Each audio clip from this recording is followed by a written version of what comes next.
और अब खबरें विस्तार से। गृह मंत्री अमित शाह जम्मू पहुंच गए हैं, लेकिन खराब मौसम की वजह से वो फिलहाल राजौरी के लिए रवाना नहीं हो सके।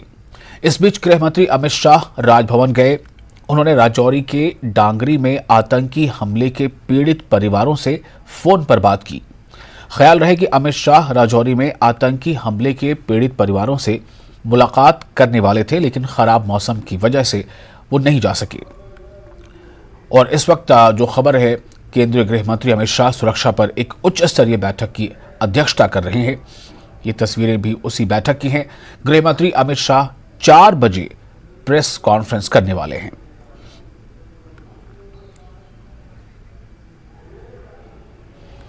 तो ये जो बैठक हो रही है, ये सुरक्षा की दृष्टि से बहुत महत्वपूर्ण है, क्योंकि जम्मू कश्मीर जो है लगातार आतंकी हमलों का निशाना बना रहता है। और ख़ासतौर से जैसा कि हालिया दिनों देखा गया है कि कश्मीर के बाद जो ऐसी टेररिस्ट एक्टिविटीज़ हैं, उसका फोकस जो है वो जम्मू की तरफ थोड़ा बढ़ गया है।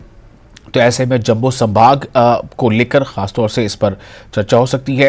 राजौरी में जो घटना हुई है, जो आतंकी घटना हुई, उसके बाद के हालात पर भी चर्चा हो रही है।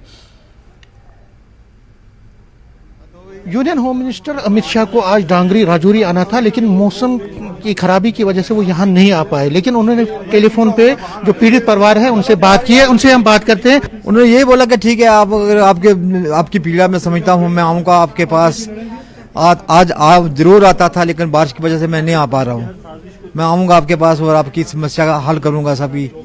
तो बाकी जो मैंने फोर्स भेजी है वो देखभाल करेगी, उनको पकड़ेगी, और जैसे आपके साथ हुआ ऐसे ही उनके साथ करूँगा। तो मैंने बोला सर मैं बस बीमार हूँ, मेरे कुछ नहीं होता। आपने जैसे कल मैं आया था तो यहाँ पे आप लोग जो कह रहे थे कि वीडीसी का गठन होना चाहिए, बीडीसी वाले सभी को हथियार मिलने चाहिए, तो नहीं तो हम लोग खुद करेंगे अगर हथियार हमारे पास हो तो। हाँ जी। उन्होंने क्या बोला? हाँ मिलेंगे हथियार। तो आपको ये था कि वो आज क्योंकि मौसम खराब है तो उन्होंने बोला कि मैं अगले बार जरूर आऊँगा। जरूर उन्होंने बोला अगले बार मैं जरूर आऊँगा। जी जी सर। आपको थोड़ा मन में सुकून मिला इससे? मन में शांति हुआ कि हमारे साथ इतने बड़े अफसर ने बात की, अब ऐसे से करके कर रहे हैं, ये बात हमारी देखभाल कर रहे हैं। वो लोगों में यहाँ टेंशन है, लोग कह रहे हैं कि यहाँ पे और ज्यादा सुरक्षा बल आने चाहिए। तो आपको लगता है कि और ज्यादा? वो बोला हम लोगों ने आर्मी होनी चाहिए, इधर आर्मी होनी चाहिए, और जो जंगलात का राट में जो जंगल में वैसे बैठे हैं उनको निकालना चाहिए, जंगलात की जगह खाली होनी चाहिए। हाँ जी। अभी आप लोग, क्योंकि यहाँ पे जब हम कल आए थे तो यहाँ पे हमने खुद देखा कि यहाँ हम पीड़ित परिवार से आप लोगों से भी बात की कल मैंने, तो आप लोगों ने ये कहा था कि जो आतंकवादी अभी तक नहीं पकड़े गए हैं उनको पकड़ना चाहिए। तो आपको लगता है जल्दी? हमजा साहब ने बोला कि जल्दी पकड़े जाएंगे, ये हमारी एजेंसी लगी हुई है, पकड़ेंगे जल्दी। हाँ। तो आप उससे सेटिस्फाई हुए? हाँ, शख्स में हुआ कि ठीक है, अगर सभी बोल रहे हैं तो पकड़ेंगे एक दिन। इनसे जो अमित शाह की बात हुई है, उनको भरोसा दिया गया है कि इनकी सारी तकलीफें, सारी जो इनकी जो डिमांड्स हैं उनको पूरा किया जाएगा, और उनको भरोसा दिया गया जो आतंकवादी इसमें मुलविस थे उनको भी जल्द से जल्द पकड़ा जाएगा और उनको भी बख्शा नहीं जाएगा। कैमरामैन आशू के साथ में समीर भट्ट, न्यूज़ 18, डांगरी राजौरी। तो ये एक्सक्लूसिव तस्वीरें आप देख रहे थे। 2 तस्वीरें, एक तो आपने देखा, इस वक्त जो तस्वीरें आप देख रहे हैं, अमित शाह केंद्रीय गृह मंत्री, जो तमाम जो प्रमुख हैं, चाहे वो पुलिस के हों, सीआरपीएफ के हों, या फिर जो सुरक्षा एजेंसियों के हों, और इसमें मिलिट्री के भी कुछ अफसरान शामिल हैं, जैसी कि सूचना है उसके मुताबिक। और ये एक उच्च स्तरीय बैठक का सुरक्षा की दृष्टि से जो है वो चल रही है। और एक ये तस्वीर है, और दूसरी तरफ अभी आपने कुछ देर पहले ही देखा कि जो हमारे रिपोर्टर हैं समीर, हमारे संवाददाता, वो डांगरी में उस परिवार से बातचीत कर रहे थे जिस परिवार में जो है वो आतंकी हमलों में जिस परिवार को निशाना बनाया गया था। और समीर हमारे साथ जुड़ चुके हैं राजौरी से। समीर, केंद्रीय गृह मंत्री जो है अब तक वहाँ पहुँच नहीं पाए हैं, अमित शाह, वहाँ पर क्या इस वक्त स्थिति है? क्या इंतजार अब भी हो रहा है? कोई बात नहीं, जिन भी आदमियों ने आपके बच्चों को मारा है वो आदमी मैं आपके सामने 2-3 दिन में ही लाऊंगा। ये अमित शाह जी ने कहा? हाँ जी जी। उनकी पकड़ जल्द से जल्द होगी। हमारा पूरा हिंदुस्तान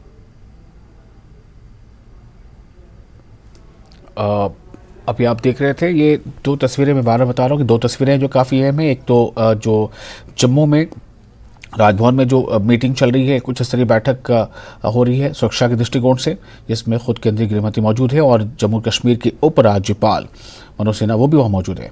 और दूसरी तरफ समीर है हमारे साथ जुड़े हुए डांगरी से, जहां पर एक तरह से जो शेड्यूल के मुताबिक वहां पर पहुंच नहीं पाए हैं अमित शाह केंद्रीय गृह मंत्री। समीर, मैं आपके पास फिर से आना चाहता हूं और हमारे साथ मनोज कॉल पे जुड़ चुके हैं जम्मू से। समीर, क्या इंतजार अब भी हो रहा है? नहीं, देखिए अब तो नहीं है, क्योंकि अब बात हो गई है। अमित शाह ने कहा है कि वो मौसम की खराबी की वजह से नहीं आ पाए हैं, और लेकिन टेलीफोन पे उन्होंने विक्टिम से बात की, जो फैमिली विक्टिम्स हैं उनसे बात की।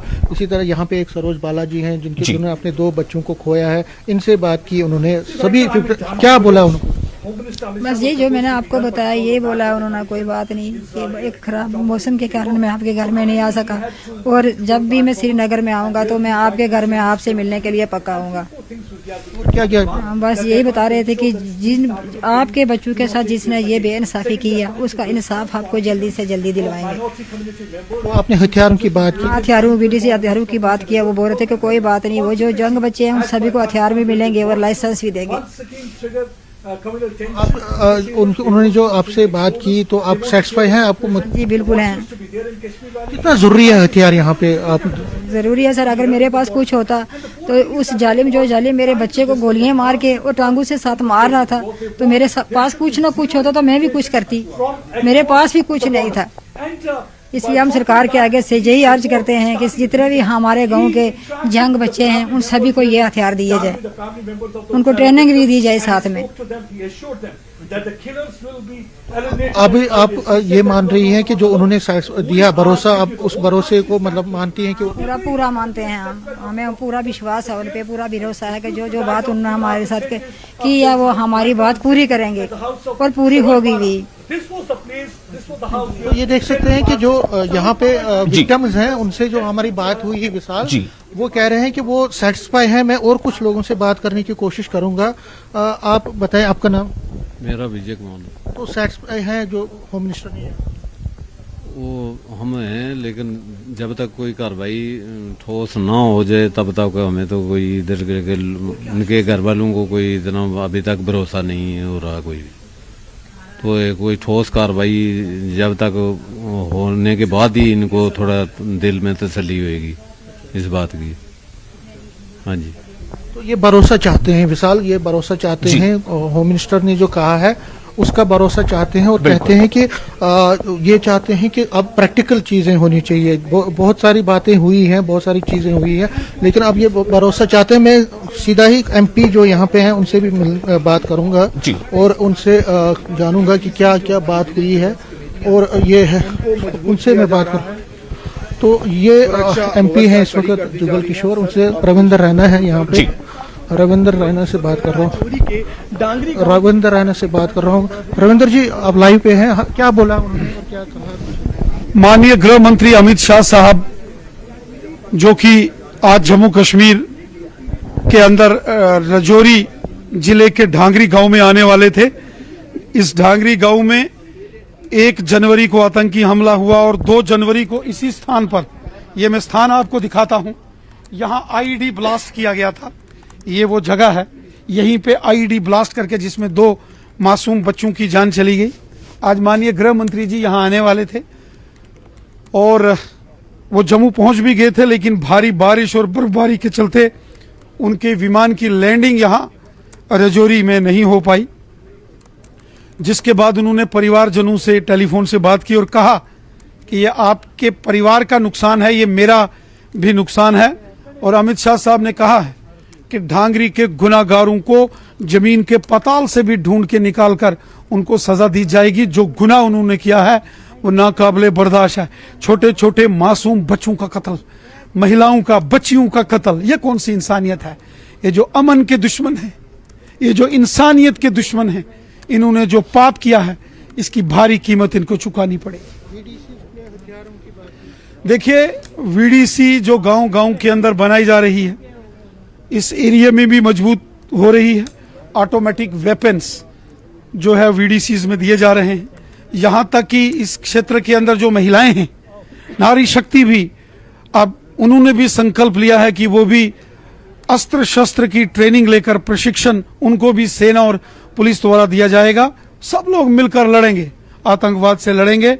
ढांगरी के लोग हों, रजौरी पुंछ के लोग हों, ये घबराने वाले लोग नहीं हैं, शेर दिल इंसान हैं। विश्वास बहाली में कितना मदद मिलेगा? देखिए, बात हुई है और हमारी कोशिश अमित शाह साहब की थी कि वो इस गांव में आते, लेकिन प्रकृति के आगे किसी का जोर नहीं है। मौसम के अंदर भारी खराबी के चलते उनका विमान यहां नहीं लैंड कर पाया। भविष्य में कोशिश करेंगे कि गृह मंत्री विश्वास कितना जगह या रक्षा मंत्री जी हों, वो भविष्य में यहाँ आए। यकीनन जब देश के गृह मंत्री जी से कोई बात करता है और जब देश का गृह मंत्री जी ये कहें कि आप मेरे परिवार के मेंबर हो, बहुत बड़ी बात है। ये बताइए कि आप लोगों, खासकर आप पार्टी आपकी जो हमेशा आतंकवाद के खिलाफ कह रही है, लेकिन अब जम्मू में अगर जो कर रहे तो आप कह रहे हैं कि फाइनल असॉल्ट होगा? देखिए, पिछले 35 सालों से जम्मू कश्मीर आतंकवाद के साथ जंग लड़ रहा है। पाकिस्तान हर कोशिश करता है कि जम्मू कश्मीर को लहूलुहान किया जाए। सब मिलकर, क्या हिंदू, क्या मुसलमान, क्या सिख, क्या ईसाई, सब मिलकर एक होकर इस आतंकवाद से हमको लड़ना होगा और हम लड़ेंगे। विक्टिम्स जो हैं उनको विश्वास बहाली में मदद मिलेगी? जी, यकीनन। जी बिल्कुल। ये रविंदर रैना हो और कुछ जी, और लोगों से बात समीर। करें। जुगल किशोर जी हैं एमपी, कितना मदद मिलेगी विश्वास बहाली? ऐसे देखिए, ये जो ढांगरी आतंकवादी हमले के पीड़ित लोगों से आज अमित शाह जी की टेलीफोनिकली बात हुई है, उससे इनका मनोबल बढ़ा है, विश्वास भी बढ़ा है।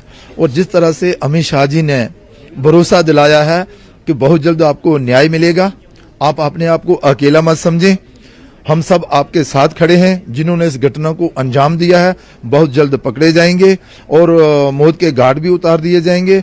और सुरक्षा की दृष्टि से भी जो मदद हो सकेगी, जो चाहते हैं वो सारी सुरक्षा जो है इस क्षेत्र में दी जाएगी। तो अधिक से अधिक सुरक्षा बल भी जहां पर तैनात किए जाएंगे और विशेष तौर पर वो पीड़ित परिवारों के साथ उन्होंने दुख बांटने का अपना जो मन था, उनका वो प्रयास जो है वो किया है, लेकिन वो जहां पर मिलने नहीं पहुंच पाए मौसम की वजह से, इसका दुख जो है वो हम सबको है। पीड़ित परिवार को थोड़ा राहत मिली? हाँ, लगता है कि भाई पीड़ित परिवारों में ये तो है ना कि भाई केंद्रीय गृह मंत्री अमित शाह जी दिल्ली से चलकर जम्मू तक तो पहुंच गए, अब जहां नहीं पहुंचे लेकिन वो हमें मिलने आ रहे थे और अब उन्होंने हमें भरोसा भी दिलाया है कि जब कभी मैं दूसरी बार आऊंगा तो जरूर आपसे मिलूंगा और आपकी पूरी मदद करूंगा, आपको न्याय दिलाने के लिए पूरा प्रयास करूंगा और आपको जल्द न्याय मिलेगा। सुरक्षा की दृष्टि से अगर हम यहाँ देखें कि जो लोग हैं वो भयभीत हैं, खौफजदा है तब से, और कह रहे हैं कि यहाँ कंक्रीट स्टेप्स उठाने पड़ेंगे। आपने देखा होगा कि जहां ढांगरी के लोग बड़े देशभक्त लोग हैं और बड़े निडर लोग हैं, ये मुकाबला करने के लिए तैयार हैं, लेकिन उन कायरों ने, दुष्टों ने रात के अंधेरे में आकर जो हमला किया है, जब तक ये संभलते तब तक वो भाग गए। और अब यहाँ की जो बीडीसी है उसको मजबूत किया जा रहा है, इनको ऑटोमेटिक हथियार दिए जा रहे हैं, यहाँ की महिलाएं भी जो है वो लड़ने के लिए तैयार हैं। इसलिए डर का कोई माहौल नहीं है, लेकिन अपनी सुरक्षा को लेकर ये पूरे विश्वास में है कि आने वाले दिनों में हम अपनी सुरक्षा खुद कर सकेंगे। तो विशाल, विक्टिम एक फैमिली है जो सुशील कुमार है, उन्होंने अपने बच्चे को खोया है। सुशील, आपकी बात हुई, क्या क्या बोला? हाँ जी सर, हुई है बात सर। उन्होंने आश्वासन दिया है हमारे को कि अभी आज जो है लैंडिंग नहीं हो पा रही मौसम खराब होने की वजह से, तो नेक्स्ट बार जब भी वो आएंगे तो हमारे बीच में आएंगे, ये आश्वासन दिया है उन्होंने, अमित शाह जी ने हमारे को। सर क्या क्या बोला उन्होंने? उन्होंने बोला है कि जिन्होंने ये काराना हरकत की है, जो उनके खिलाफ जल्द से जल्द कार्रवाई की जाएगी सर। और उनको जो है, जो हमने भी मांग की है कि हमारे को जो है आर्मी की प्रोटेक्शन दी जानी चाहिए, तो उन्होंने बोला है कि आपको आर्मी की प्रोटेक्शन दी जाएगी। और साथ में जो बीडीसी जो गन्स हैं, गन्स के बारे में भी बोला है कि हमारे को गन्स दी जाए और प्लस उसका लाइसेंस दिया जाए, ताकि आने वाले टाइम पर जो ये हादसा होगा वो हादसा ना हो पाए। क्योंकि जब पहले मेरी बात हुई आपसे, आपने तब भी कहा था और कल भी आपने कहा कि जो गन्स हैं, वेपन्स दिए जाने चाहिए, तो क्या ये जरूरी है और आश्वासन मिला आपको? हाँ जी सर, ये जरूरी भी है और हमारे को आश्वासन दिया गया है कि आपको गन्स दी जाएंगी। और अमित शाह जी ने भी हमारे को ये आश्वासन दिया है कि जब भी नेक्स्ट दौरे पे जब वो श्रीनगर जम्मू में आएंगे तो हमारे घर में जरूर आएंगे सर वो। तो फिलहाल वो नहीं आ पाए, लेकिन जो बात हुई आप उस पे भरोसे पे, आपको भरोसा है? जी जी, काफी भरोसा है सर उन पे। अब आगे चल के, क्योंकि आपने कल भी कहा था तो तनाव बहुत है, लेकिन आप चाहते हैं कि ये जो सभी कम्युनिटीज हैं, चाहे हिंदू है, मुस्लिम है, यहाँ पे समीर, मैं जो आपको डिवीजन थोड़ा करने यहाँ की पर कोशिश रोकना चाहूंगा। हमारे साथ मनोज कौल जुड़े हुए हैं जम्मू से।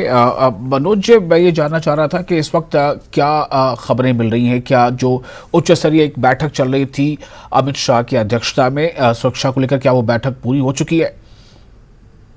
देखिए विशाल, वो बैठक अभी चल रही है। जैसे मैंने पहले ही कहा था कि इसमें lieutenant governor Manoj Sinha, DGP Dilbag Singh, army के बड़े बड़े अफसरान जो भी हैं और बाकी जो सीआरपीएफ के जो लोग हैं वो भी इसमें शिरकत कर रहे हैं और पूरी तरह से मंथन किया जा रहा है कि किस तरह के हालात हैं और क्या क्या स्टेप्स उठाने की जरूरत है।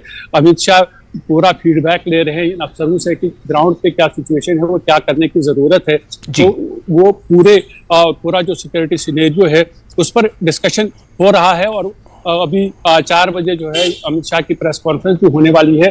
तो हो सकता है कि उसमें वो कुछ चीजें बताएं कि किस तरह की मीटिंग हुई और जिस तरह से उन्होंने डांगरी के जो विक्टिम्स हैं उनके रिलेटिव्स के साथ जो बातचीत की है उसमें उस पर भी वो तबसरा करेंगे, उस पर भी वो बात करेंगे। तो फिलहाल मैं आपको बता दूं कि ये जो मीटिंग है बिल्कुल जारी है। यहाँ राजभवन के बाहर में खड़ा हूँ, हम सुबह से हम दिखा रहे हैं यहाँ, जब से दोपहर के बाद जैसे ही अमित शाह यहाँ पहुंचे तब से लगातार हम ये बता रहे हैं कि किस तरह की गतिविधियां अंदर हो रही हैं। पहले एलजी मनोज सिन्हा के साथ 1-to-1 मुलाकात हुई अमित शाह की और उन्होंने अलग अलग मुद्दों पर बातचीत की और किस तरह की बातचीत हुई है एग्जैक्टली उसके बारे में बताया नहीं जा सकता, लेकिन बहुत सारी ऐसी चीजें हैं, चाहे वो सिक्योरिटी सिनेरियो हो या फिर जैसे चुनाव की बातें चल रही हैं। अब जम्मू कश्मीर में असेंबली चुनाव होंगे, उसके बारे में बातचीत हुई होगी और अभी जो ये सिक्योरिटी सिचुएशन है उस पर डिस्कशन हो रहा है और कुछ ही मिनटों बाद हमें ऐसा लग रहा है कि ये मीटिंग जो है अब खत्म होगी और उसके बाद अमित शाह 4 बजे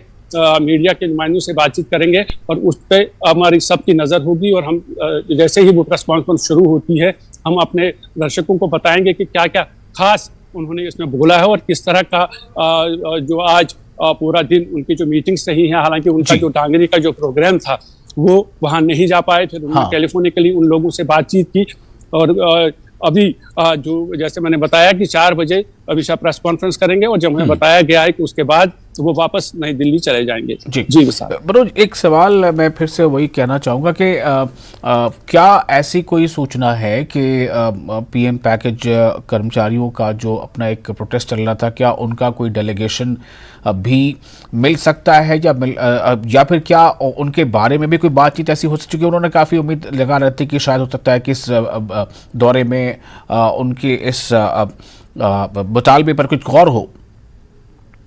हाँ, देखिए उनका जो मुतालबा है वो काफी दिनों से चल रहा है, लगभग 6 महीने से वो सड़कों पर है और उसके साथ साथ जो रिजर्व कैटेगरी के मुलाजमीन हैं उनका भी प्रोटेस्ट लगातार जारी है। वो ट्रांसफर पॉलिसी चाहते हैं, जबकि पीएम पैकेज के तहत जो लोग हैं वो ये चाहते हैं कि जब तक घाटी में हालात ठीक ना हो तब तक उन्हें यहाँ डिप्लॉय किया जाए। तो जाहिर है कि ये बात सरकार के नोटिस में है, सरकार इसको जानती है बखूबी। एलजी मनोज सिन्हा के साथ ये जो पीएम पैकेज एम्प्लॉयज जो है उनका जो एक धड़ा है उन्होंने कल मुलाकात भी की थी।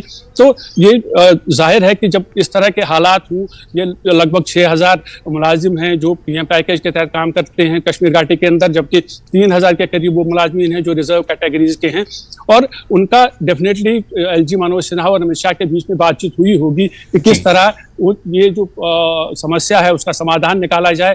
क्या सरकार ये फैसला लेगी कि उन्हें फिलहाल डिप्लॉय किया जाए या फिर जो कश्मीर घाटी के अंदर जहां जहां वो तैनात हैं उनकी सिक्योरिटी के किस तरह के बंदोबस्त किए जाएं। तो ये मामला जरूर एलजी मनोज सिन्हा और जो अमित शाह हैं उनकी बातचीत के दौरान सामने आया होगा। अब ये देखना होगा कि उस पर क्या कुछ डिसीजन लिया जाएगा, लेकिन जहां तक ये जो ओवरऑल सिनेरियो है, जहां तक आज तक जो सरकार का रुख रहा है, सरकार बार बार ये कहती आई है कि जितने भी पीएम पैकेज के एम्प्लॉयज हों या रिजर्व कैटेगरी के एम्प्लॉयज हों या ओवरऑल जितने भी लोग कश्मीर के अंदर रह रहे हैं, चाहे वो माइनॉरिटीज के हों चाहे वो मेजॉरिटी कम्युनिटी के हों, उनकी सुरक्षा के लिए हर मुमकिन इक़दाम किए जाएंगे। बिल्कुल, मैं एक छोटा सा यहाँ पर ब्रेक लूंगा और मनोज और समीर आप दोनों हमारे साथ बन रहे, छोटा सा ब्रेक लेते हैं, जल्द हाजिर होंगे।